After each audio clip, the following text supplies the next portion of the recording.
नमस्कार दोस्तों। अभी की स्टॉक लर्निंग में हम लोग जानेंगे एक ऐसी कंपनी जिस कंपनी में सबसे पहली बात मैं पता है क्या करता हूँ, निवेशक को लेकर। कंपनी जहां निवेशक की तादाद जून तक के डेटा में कहती है करीब करीब 2 लाख शेयर होल्डर हैं कंपनी में। और इसके हम कुछ एस्पेक्ट को समझने का प्रयास करेंगे कंपनी को लेकर के। आखिर कंपनी क्या है, क्या करती है, जहां पे 2 लाख शेयर होल्डर बैठे हैं और एक किस भाव से बैठे हैं, ये तो वही जानते होंगे। फिलहाल हम अपनी भाव पे चलते हैं जहाँ पे हमारा भाव है केवल लर्निंग करना। और लर्निंग करने के दौरान हम कई सारे डेटा, जैसे आप लोग सर्च करते हो यूट्यूब में, हम भी लर्निंग करने से पहले कुछ डेटा को सर्च करता हूँ, क्योंकि अपना लर्निंग करने का तरीका कुछ अलग है। अलग ये है जो ना कोई रिकमेंडेशन ना कोई advice, only on the learning is the priority. और लर्निंग एक अच्छे तरीके से हो, अच्छे पकड़ से हो, तभी हमें एक अच्छी समझ में आती है। अदरवाइज हमें जब समझ नहीं आएगा तो आपको क्या हम समझा पाएंगे।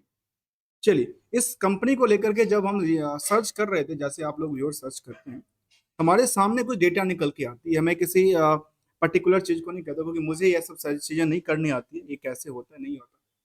यहाँ पे कहती है कि जो कंपनी है वर्ल्टी मैगर स्टॉक है, जो कि टारगेट 250 कहता है। दोस्तों मैं नहीं कह रहा हूँ, ये कोई कह रहे हैं जो उन्होंने शायद 22 घंटे पहले अपलोड किया। इसके पहले देखा जाए तो एक कहते हैं 250 का टारगेट, एक कहते हैं जो 500 का टारगेट। इसके अलावा ये 5 दिन पहले की डेटा है। इसके अलावा की बात करें तो इसमें आउटलुक की बात 1 साल पुराना डेटा है। और एक खुल के कहते हैं जो स्टॉक की प्राइस उस टाइम पे जिस टाइम पे उन्होंने बनाया होगा 2 महीने पहले, तो स्टॉक में विशागर जो कि फाइनेंशियल के अंदर करीब 200 का टारगेट ये कहते हैं, और इस टाइम पे 1 रुपए की वैल्यू हुई। चलिए, इसी स्टॉक को लेकर के हम भी जानेंगे आखिर क्या कहती है और क्या इसका परसेप्शन से बनती है। जहां पे करीब करीब जो शेयर होल्डर थे वो कितने थे, नियरली 2 लाख के आसपास की शेयर होल्डिंग पैटर्न। चलिए जानते हैं कंपनी को लेकर। कंपनी के बारे में कहती है जो फाइनेंशियल एडवाइजरी का कामकाज, कॉर्पोरेट एडवाइजरी का कामकाज है, और मिसलेनियस एडवाइजरी का। आखिर क्या करते हैं इसके अंदर फाइनेंशियल एडवाइजरी के, वो ऐसा कुछ डेटा निकल के नहीं आता। और इसके अलावा देखा जाए तो कहती है जो financial advisory in the NBCC, non banking financial company. मतलब मुझे समझ में ये आती है जो कंपनी शायद लोन वगैरह बांटने का कामकाज करती होगी, as a distribute, as a दूसरे जगह से लेकर दूसरी जगह को बेचना। मतलब यही समझ में मुझे आती है। आपको जो समझ आए आप मुझे कमेंट करके बताइए। आइए, ये केवल केवल बीएससी के ऊपर लिस्टेड है, और यहाँ पे फिलहाल प्राइस करीब 80 पैसे के आसपास है, और मार्केट ने थोड़ा सा इसको हल्का था पुल बैक दिया। अब पुल बैक के कारण क्या ये जो यहाँ पे हम देख रहे थे उसके कारण से क्या 200 250 500 का स्टॉक आएगा, ये मैं नहीं कह रहा हूँ, ये इन लोगों ने कहा। अब आते हैं यहाँ पे देखा जाए तो कहती है चार्ट का आकलन लेते हैं। चार्ट के आकलन में ऐसा क्यों नजर आती है, जो ऐसा कहा जाता है कि 200 400 500 जाए, क्योंकि उसके पीछे कुछ ना कुछ वजह होती है। और वजह पता है क्या होती है? वजह यह है जो प्रमोटर की होल्डिंग केवल 5% 6% की बची है, बाकी किसके पास है? पब्लिक के पास। अब पब्लिक कोई काम करे तो कुछ असर नहीं करता, ऐसा ही आकलन कहता है। यदि किसी ने किसी चीज को स्पॉन्सर्ड कर दिया तो देखने को ये आती है, जो पिछले कुछ दिनों से, 1 साल के दौरान की बात कर रहा हूँ, 1 साल के दौरान में, जब पिछले साल की बात कर रहा हूँ, जब स्टॉक में इस तरह के क्या आया था, इस तरह की वॉल्यूम आई थी मार्केट में, जब इस तरह की वॉल्यूम मार्केट में आई थी, तो आज ये देखने को मिलती है इस टाइम फ्रेम के बाद जो मार्केट ने वॉल्यूम इस टाइम में आई थी, तो जब वॉल्यूम आई तो कुछ नई संकेत दिया, संकेत के बाद मार्केट टूट गया। अर्थात समझ में ये आती है यहां से लेकर के यहां तक में एक स्विंग पोजीशन बनी। और स्विंग पोजीशन में यदि हम परसेंटेज की तरफ चर्चा करें तो नियरली करीब 80 पैसे के स्टॉक नियरली करीब 25% से ज्यादा इंक्रीजमेंट करती नजर आई इस टाइम तक। उसके बाद मार्केट सीधे के सीधे धराम से गिर गया। अब जिन लोगों ने इस टाइम पे लिया, इस टाइम पे लिया, खास कर इस टाइम पे लिया, उनके लिए क्या बना वो तो आप कमेंट्स करके बता सकते हैं। चलिए, हम जानने के प्रयास रहते हैं आखिर क्या हुआ स्टॉक को लेकर के, जो पेनी स्टॉक की कैटेगरी में आता है, जहां बुक वैल्यू कहता है 1 रुपए का। इंट्रेंसिक वैल्यू सैलेंट है क्योंकि ईपीएस केवल 7 पैसे के नुकसान से कारोबार करती नजर आती है, और फेस वैल्यू कहता है 1 रुपए। समझ में ये आती है जो 1 रुपए का फेस वैल्यू अर्निंग कितना करना चाहिए, तो नुकसान कर रहे 0.0 सेवन का अर्थात 7% का नुकसान। चलिए समझ में आई 7% का नुकसान। इस 7% के नुकसान के पीछे यहाँ तो वैसे साइलेंट कर रखी है, क्योंकि ये कहते हैं, इसको मैंने नाम रखा हुआ है बेसमेंट अंडरग्राउंड की दुकानें हैं, जहां पे आपको ऊपर मार्केट से कुछ पता नहीं चलता है आखिर भीड़ कितनी कहती है, लेकिन भीड़ जबरदस्त है। उस जबरदस्त भीड़ में खचाखच भीड़ भरी हुई है, और जिसकी वजह से करंट प्राइस कहता है 80 पैसे। अब आइए, जो अंडरग्राउंड है उसको कंपेयर यदि ऊपरी मार्केट से करते हैं तो बाकी दुकानों में करीब 23 गुने की भीड़ है, और यहाँ भीड़ लगता है करीब करीब कहें तो कितनी गुने की है। इसको यदि कंपेयर करके देखें, यदि न्यूट्रल एक भी होता, जीरो भी होता, तो करीब 87 गुने की भीड़ होती, 80 गुने की भीड़ होती। जबकि यहाँ अर्निंग निगेटिव है 7 पैसे का, तो सोचिए 7 गुने अब रफ्तार से इंक्रीज कर दी, मतलब 500 से 600 गुने की ज्यादा भीड़ है कंपेरेटिव टू द ऊपरी वाले मार्केट। अब समझ में आना चाहिए कि आखिर भीड़ किस कारण से है, यहाँ पे अंडरग्राउंड के अंदर भीड़ किस कारण से है। तो सबसे पहला फैक्टर निकल के आता है जिसका नाम है डेट टू इक्विटी रेशियो, और उसके बाद निकल के आता है करंट रेशियो। इन दोनों को हम आपस में बिल्कुल कंपेयर करते हैं, क्यों कि पीएल का पार्ट जो आप हमारे सामने निकल के आता है जिसका नाम है ईपीएस, इन दोनों को यहाँ पे गहरा संबंध है। संबंध किस बात को लेकर के है कि एक का काम है प्रॉफिट को ऊपर से दबाना, और एक का काम है प्रॉफिट को बुक करना। बुक कैसे करना? सेल्स दिखाइए और सेल्स में उधार दिखाइए। उधार का पैसा कब आएगा वो तो बाद की बात है, पहले बुक कराइए। इसीलिए पता है क्या करते हैं, इसीलिए हम इन दोनों चीजों को लेकर के एक नई फॉर्मूलाज पे काम करते हैं जिसका नाम है R2R। इसमें हम R2R के बारे में समझेंगे। इसमें हमने डबल क्यों किया पता है, उसका भी रीजन है। एक रीजन है, हम हमेशा रिस्क टू रिकंसलेशन पे चर्चा करते हैं। आखिर इस स्टॉक में जो रिस्क बनी थी उसका रिकंसलेशन क्या कहता है, और दूसरी तरफ रिस्क टू रिटर्न क्या कहता है। इसीलिए हम R2R का फॉर्मूला रखें।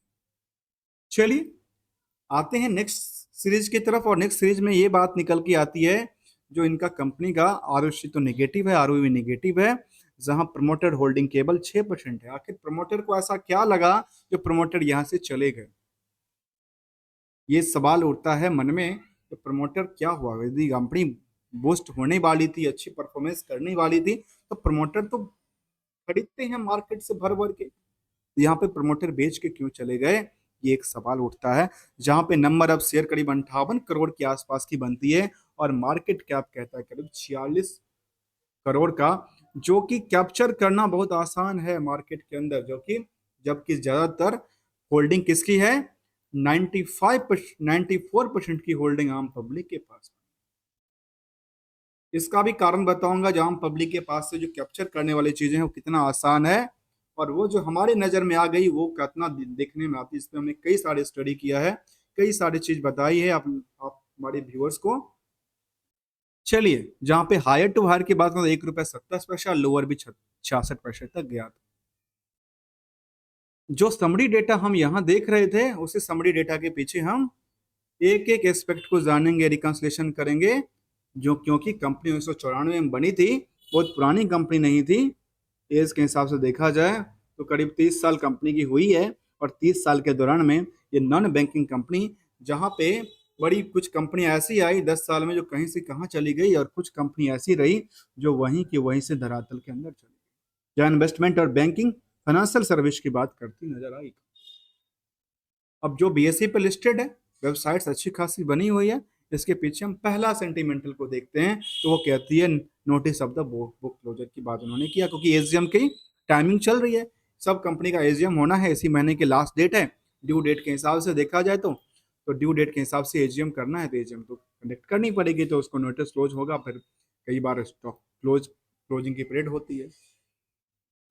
अब आते हैं अगली सीरीज, और वो बात निकल के आती है इनकी पीयर्स से आंकलन।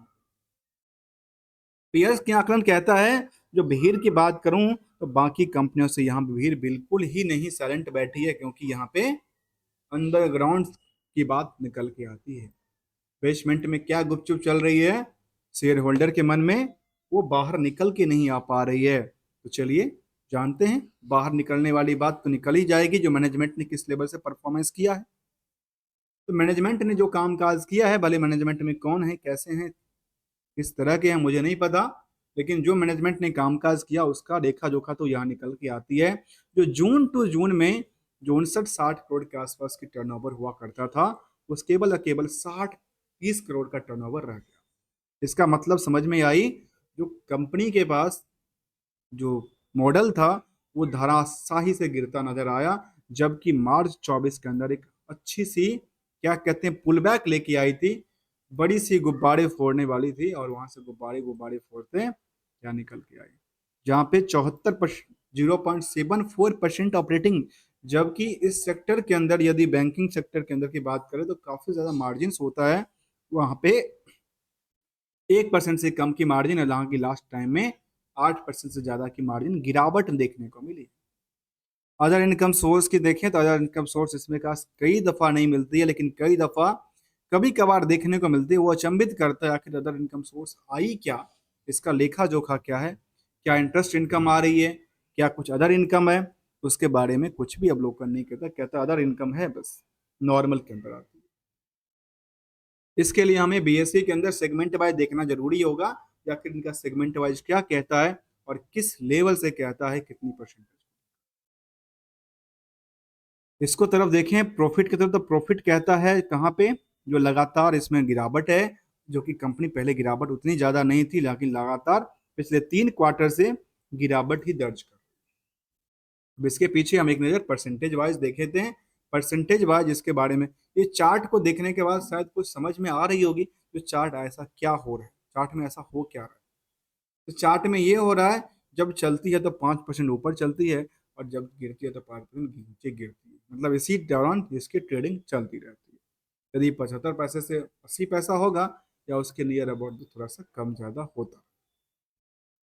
आइए देखते हैं इसकी हम डेटा की तरफ, जहाँ परसेंटेज की बात करने वाले हैं, और परसेंटेज इसके बारे में कहती है, जो नियरली जो रिवेन्यू पार्ट था उसमें सब करीब करीब 48% की गिरावट होती है। इसी कंपेरेटिव टू यदि एक्सपेंसेस पार्ट देखा है तो 148% की जंप के साथ बाकी सारी चीजें हमें करीब करीब 68 681% से लेकर के और 1200% तक की रिस्पेक्टिवली गिरावट, सोचिए 1200% की गिरावट दर्ज कर।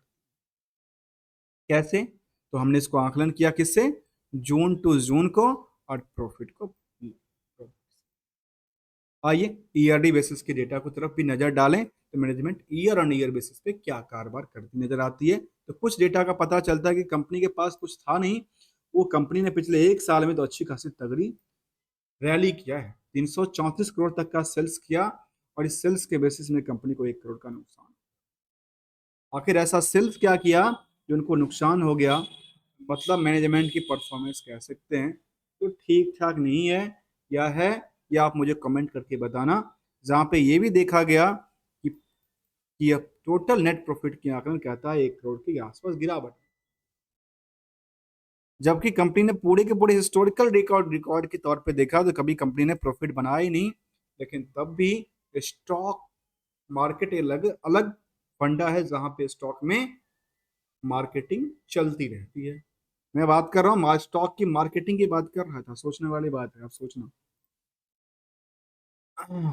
चलिए इसका भी हम लोकन करते हैं, क्या कहती है, इसके बारे में कहती है, जो ईयर ऑन ईयर बेसिस पे इसकी रिवेन्यू में तगड़ी जंप होती है 545% का, और जितना 545% की जंप होती है, उससे ज्यादा तो इन्होंने खर्च कर दिया 715% का, जिसकी वजह से नेट इनकम साइड और ये सारी चीज में गिरावट हो गई। तो मुझे एक बात समझ नहीं आती है, जो क्या इंजॉयमेंट हो रही है या कारोबार हो रही है, क्या फिक्स बड़ी लंबी प्लानिंग हो रही है, या वैसे ही लास्ट हिस्टोरिकल डेटा तो यही कहते हैं जिसमें कुछ है ही नहीं। तब भी 5 लाख लोग यहाँ बैठे हैं, करीब 5 लाख नहीं कहा, तब भी करीब 2 लाख लोग बैठे हैं, ये मुझे अचंभित करता आखिर है क्या इसको लेकर के। जहाँ पे बल्क डील की बात करें तो बल्क डील तो लगातार चलती रहती होगी, तो यहाँ पे देखने को मिला कि 16 अगस्त को बल्क डील हुआ था, और एक पार्टी ने 36 लाख शेयर को एक ही बार में 81 पैसे के रेट से बेच दिया। इससे पहले भी देखने को मिला 14 अगस्त को, 12 अगस्त को, जो पार्टी है वो 35 लाख शेयर को बेच देते हैं, और कुछ पार्टियां ऐसी भी है जो 91 पैसे पर बाय भी करती है और क्या कहती है, सेल किया है करीब 30 लाख शेयर खरीदती है, 35 लाख शेयर बेचती है। अब ये क्या चक्कर है मुझे समझ नहीं आता। चलिए कोई बात नहीं, जो समझ ना आया वो आप लोगों के भरोसे में छोड़ता हूँ, आप मुझे अवेयर करेंगे। आइए इसको देखते हैं। अब आते हैं, प्रॉफिट हमेशा एक बुक्ड वैल्यू होता है और इस बुक्ड वैल्यू के पीछे हमें क्या जानना जरूरी है, उस आर टू आर को जानेंगे, जिसके लिए हमें बैलेंस शीट की फिगर को जानना जरूरी पड़ जाता है। तो चलिए हम बैलेंस शीट की फिगर को भी चलते हैं और समझते हैं इसको। जहां जिस कंपनी में यहाँ पे कैपिटल पिछले कुछ सालों में 6 करोड़ से 10 करोड़, 10 से 58 करोड़, 58 करोड़ के आसपास रही है, मतलब ये पैसा जो लिया कंपनी ने किसी ना किसी रूप में, उसका पैसा क्या यूटिलाइजेशन कहाँ पे गई, ये एक सवाल हमारे मन में है। क्योंकि इसकी बैलेंस शीट की तरफ देखेंगे तो कहीं कुछ पैसा का आवरण हुआ है, कुछ फिक्स एसेट्स कुछ ऐसा कुछ बना है कि नहीं बना, या कुछ लोन बांटने के लिए कंपनी ने अपनी पैसा लिया। चलिए इसको भी आकलन करते हैं। जहां पे बोरोइंग्स की बात करें तो बोरोइंग्स भी तगड़ी बना रखी है, करीब करीब 42 करोड़ के आसपास की इनके पास बोरोइंग्स हैं, जो कि साल दर साल जो 2 करोड़ था वो 15 करोड़ कन्वर्ट होती है, 15 करोड़ 42 करोड़ में कन्वर्ट होती है। अब सवाल उठता है 42 करोड़ का पैसा गया कहाँ। तो 42 करोड़ के पैसे के बारे में जो देखने में लगती है कि ये पैसा यहाँ से लेकर के और यहाँ पे शिफ्ट होती नजर आती है, जिसका नाम है अदर एसेट्स। चलिए हम अदर एसेट्स को भी देख लेंगे। अदर एसेट्स क्या कहती है, यहाँ पे ये भी देखने को मिलता है कि इन्वेस्टमेंट में इन्होंने थोड़ा सा डेवलपमेंट किया, करीब करीब 15 करोड़। चलिए इन्होंने इन्वेस्टमेंट किया 15 करोड़ का, तो 15 करोड़ का इन्वेस्टमेंट से कुछ रिवेन्यू जनरेट हुआ क्या इस पीरियड में, कुछ ऐसा आया? शायद किसी कंपनी में उन्होंने शेयर खरीद लिया होगा, हो सकता है वो भी आया नहीं, मे बी। मैं ऐसा नहीं कह सकता क्योंकि यहाँ पे हमारे सामने ये नजर नहीं आई जो जून वाले में कुछ अदर इनकम आ रही है कि नहीं आ रही। तो जून वाले में कुछ अदर इनकम तो नहीं आ रही है, कुछ ऐसा देखने को नजर तो नहीं आई। तो चलिए इसका भी देखें। इसके बाद कहती है अदर एसेट्स पार्ट में आजकल रहा क्या, तो कहती है इनके पास टोटल रिसीवेबल्स जो हैं, जिनको इन्होंने सर्विस दिया है, वो भी 2 करोड़ के आसपास का पैसा लगा हुआ है, जो कि पहले कभी नहीं था इस कंपनी में, लेकिन इस पीरियड में आकर के 2 करोड़ का उन्होंने उधार छोड़ा हुआ है। जबकि इस कंपनी में 2 करोड़ का उधार छोड़ने के पीछे यदि हम देखें तो सेल्स बुक करता है 334 करोड़। चलिए इसके लेवल पर देखा है तो भी काफी कम रहा, 1% से भी कम रहा है। कितना करोड़ था, 2 करोड़ ना, एक, चलिए ठीक है। प्रॉफिट के आंकड़े से देखें तो 1 करोड़ का नुकसान में 2 करोड़ का डेटर पड़ा हुआ है, ये इनकी चिंता की बात है। जबकि इनकी टाइम फ्रेम कहता है कि 2 दिन में पैसा देता है, इसमें कोई रिस्क बनता ही नहीं, रिस्क फैक्टर तो कुछ कहता नहीं है, लेकिन प्रॉफिट के आंकलन से थोड़ा सा गिरा बढ़। आइए इसी कड़ी को थोड़ा आगे बढ़ते हैं और ये समझते हैं आखिर बैलेंस शीट की फिगर को परसेंटेज ऑफ क्या गेन करती है, क्या दिखती है। तो शॉर्ट टर्म में दिखती है कि 87% की गिरावट होती है कैश और शॉर्ट टर्म इन्वेस्टमेंट के अंदर, जबकि एसेट्स इनके 34% बढ़ती है, तो लायबिलिटी इनकी 176% से जंप करती है। मतलब समझने वाली बात यह है, जब मैं इसको आकलन करूं तो करीब करीब कह सकता हूं जो जितनी एसेट्स है उसकी 5 गुने के रफ्तार से इनका क्या बढ़ रहा है, इनकी लायबिलिटी इनके सिर पे चढ़ता जा रहा है। तब भी इसी वजह से जो मार्केट में देखने को मिला इनका क्या था। अब ये एक सवाल और उठता है मन में, ये बोरोइंग्स जो लिया है, क्या इन्होंने बैंक से बोरोइंग्स लिया है? तो कहती है लॉन्ग टर्म बोरोइंग्स इनके पास है 42 करोड़ का, जबकि अदर बोरोइंग्स इनके पास 14 करोड़ के आसपास था पहले, वो 42 करोड़ लॉन्ग टर्म बोरोइंग्स में कन्वर्ट हुआ। अब ये क्या है, लॉन्ग टर्म बोरोइंग्स मतलब 6 महीने से ज्यादा के लिए पीरियड के लिए लोन ले रहे हैं ये। चलिए कोई बात नहीं, जो आंकड़ा है वही आंकड़ा हम रहने देते हैं, बिना कुछ किए हुए चलते हैं निवेशकों की तरफ और एक नजर इन्वेस्टर की तरफ। यहाँ पे अपॉइंटमेंट ऑफ डायरेक्टर की बात, चेंज ऑफ मैनेजमेंट की बात करती नजर आई है। अब बीएससी में हम एक नजर डालेंगे जिसमें कुछ डेटा को लेते हैं बीएससी के फोचर से, जहाँ पे ये चीजों को देखते हैं कि क्या रिजल्ट की पार्ट में सेगमेंट वाइज कुछ कहती है, कहती है नहीं, कुछ नहीं कहती। सेलेंट बैठी है, कॉर्पोरेट एक्शन में कुछ कहती है, जो डिविडेंड की पार्ट बोनस की पार्ट कभी कुछ दिया हो तो कहती है हाँ रेट इशू लेके आई थी 2022 के अंदर, इसकी वजह से उनका कैपिटल जो इंक्लूज हुआ था वहां पे इंक्रीज हुआ था, उसके वजह से वहां पे देखने को मिली। अब इन्वेस्टर की बात करते हैं तो इन्वेस्टर में हमने देखा कि प्रमोटर के पास केवल 5-6% होल्डिंग है, 94% की होल्डिंग पब्लिक के पास चली रहे। उसमें पब्लिक के पास देखने को आती है कोई भी 1% से ज्यादा की होल्डिंग करके बैठा ही नहीं, कोई भी बिग बुल सुपर बुल है ही नहीं, ना बिग बुल ना सुपर बुल ना सुपर स्टार सुपर इन्वेस्टर कोई है ही नहीं। सब के सब आम निवेशक के पास है, और आम निवेशक की तादाद करीब 2 लाख के आसपास। आइए उसका भी एक आंकड़ा करते हैं और समझते हैं आजकल एनालिसिस का पार्ट क्या कहता है इस अवलोकन को लेकर के। जहां पे हमने देखा कि यहाँ पे 200, 400, 500, 1000 की टारगेट कर रखी है। हमें क्या लगता है, यहाँ पे कहते हैं दर्ज करिए, टारगेट होगा।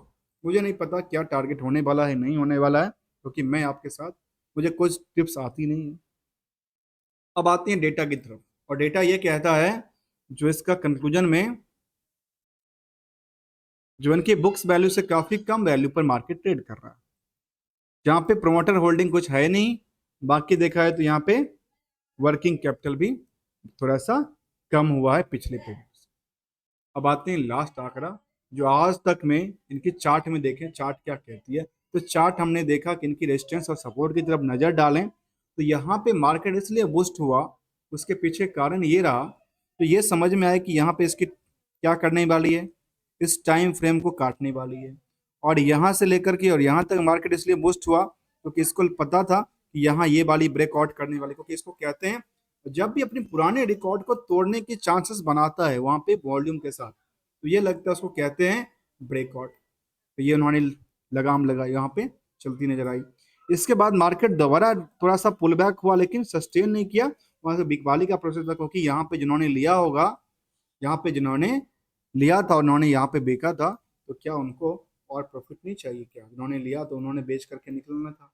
इसलिए यहाँ से यहाँ के मार्केट सीधे के सीधे स्विंग वाली पोजीशन से देख के धराम हो गए। जहाँ पे परसेंटेज की बात करें तो 91 पैसे, 1 रुपए के आसपास प्राइस था, 80 के बाद 25 से 30% के आसपास की सीधे के सीधे प्रॉफिट बुकिंग देखने को मिलती है। अब आती है आकलन को लेकर हुए अभी तक के डेटा बेसिस पे इस कंपनी ने अपने निवेशकों को, जो 2 लाख निवेशक हैं, उनको दिया क्या। 1 महीने 5% का नुकसान दिया, 6 महीने में 3% नुकसान दिया, और रिस्पेक्टिवली 1 साल में करीब 12% के नुकसान के साथ पिछले 5 सालों में 788% का जंप किया। अब ये क्या सिलसिला था, क्योंकि यहाँ पे एक बड़ी रैली थी, रैली के बाद मार्केट ने यहाँ से लेकर किया, मतलब ये इसको आंकलन करके देखें तो ये लो उस टाइम पे प्राइस कितनी हुई होगी आज से 5 साल पहले। इससे 5 साल पहले की प्राइस करेंगे तो शायद 9 पैसे की प्राइस हुई थी, और वो प्राइस आज 80 पैसे का रहा है। तो मल्टी बैगर तो साबित हुआ, लेकिन बहुत दिनों के बाद हुआ, और किसको कितना दिया वो ऑपरेटर्स के हैंड का ही पता होगा, क्योंकि मार्केट को कैप्चर करना आसान था। जब इसकी प्राइस 9 पैसा होगा तो मार्केट की प्राइस करीब करीब कितना, 5-7 करोड़ का हुआ होगा। अंडर वैल्यूड स्टॉक की ये कुछ और खासियत, और इसके साथ साथ जो निवेशक की बात थी वो हमने देखा कि करीब 2 लाख लोग यहाँ पे इन्वेस्टर्स नजर आए। आज के स्टॉक लर्निंग में हमने यही जाना। तब तक के लिए मिलेंगे अगले वीडियो में, अगले वीडियो में कुछ नए स्टॉक के साथ, जहां हम कुछ ऐसे एस्पेक्ट को लेंगे जहां पे कुछ समझने का प्रयास करेंगे आखिर उसमें आखिर चल क्या रहा था और हुआ क्या, और मार्केट की स्ट्रेटजी करती क्या है। तब तक के लिए धन्यवाद।